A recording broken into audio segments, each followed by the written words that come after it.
And you know, how long you been enjoying horse racing? 50 years. Been training horses for 50 years. And I've been around horses since a little kid. And you know, what's your earliest memories with the horses as a kid? My earliest memories, 1938, I seen Seabiscuit and War Admiral run Wow. in the famous match race at Pimlico. It's quite a while ago. What was horse racing like back in those times? It was really great. There's a lot of, there was 25,000 people every day at the track. Of course, that was a big thing. Baseball and horse racing and boxing were the main thing in the sports world. You know, you got a favorite moment in horse racing? Favorite moment for me when I had an undefeated filly called Snowplow. She won the Demoiselle. She won the Solema and the Demoiselle. They were grade 1 races. And the only horse that ever do that was Bed of Roses. And my filly had to give everybody 7 pounds for Bed of Roses. She raced with the other fillies at equal weights. When I went in the Demoiselle, I had to spot Woody's horse, Loretta, who was an undefeated filly until she ran against me in the Solema. And I mean, Woody said to me, he said, when you come to New York, I'm going to drop the hammer on you, Blue. I said, Woody, we can take him down Whiskey Bottom Road right now. You can't beat this filly.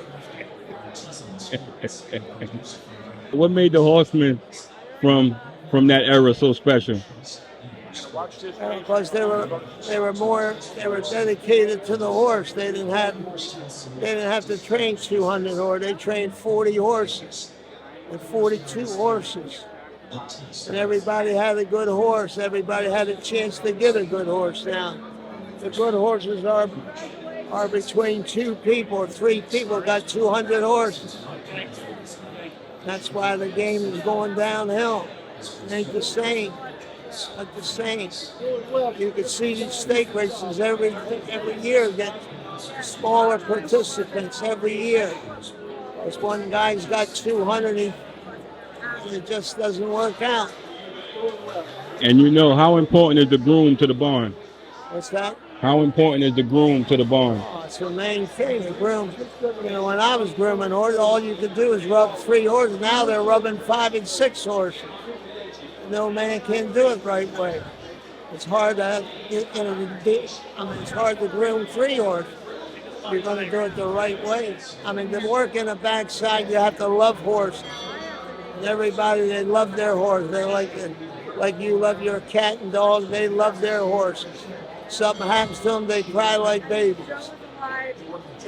Everybody wants to win, you know. It's a sport everybody wants, but it's only one winner, 1 second, 1 third. Who's the best jockey you ever seen ride a horse? Well, Eddie Kerr was the master, but the greatest rider I've seen. It's my opinion now. My opinion, my Hartack was the greatest. He rode 5 derbies out of 12 tries. But they had a lot of good riders. Shoemaker, McCarran, Cordero, a lot of great riders. Hartack, he stood out. He got the run out of the horses. Best trainer in your lifetime? Well, the best trainer was the guy that trained Man of War, Fusel, Louis Fusel, who trained. The old timers tell me he's the greatest trainer ever lived. What keep you coming back to this thing? The game. I love the game. I'm retired now, but I wish I was young enough to participate. And I had my ups and downs, but it did a lot of good. A lot of good. Had a lot of fun. Met a lot of interesting people. And I'm pretty good at the game. Pretty good. Where you grew up at? Baltimore, Maryland. Baltimore, Maryland. Some of the greatest trainers in the world there. Frank Whiteley. Some of the greatest, most of the people in the Hall of Fame are from Maryland, the trainers. They say some of the best horsemen come out of Maryland. That's right. That's right. Thank you. I see. It's kind of you to interview me.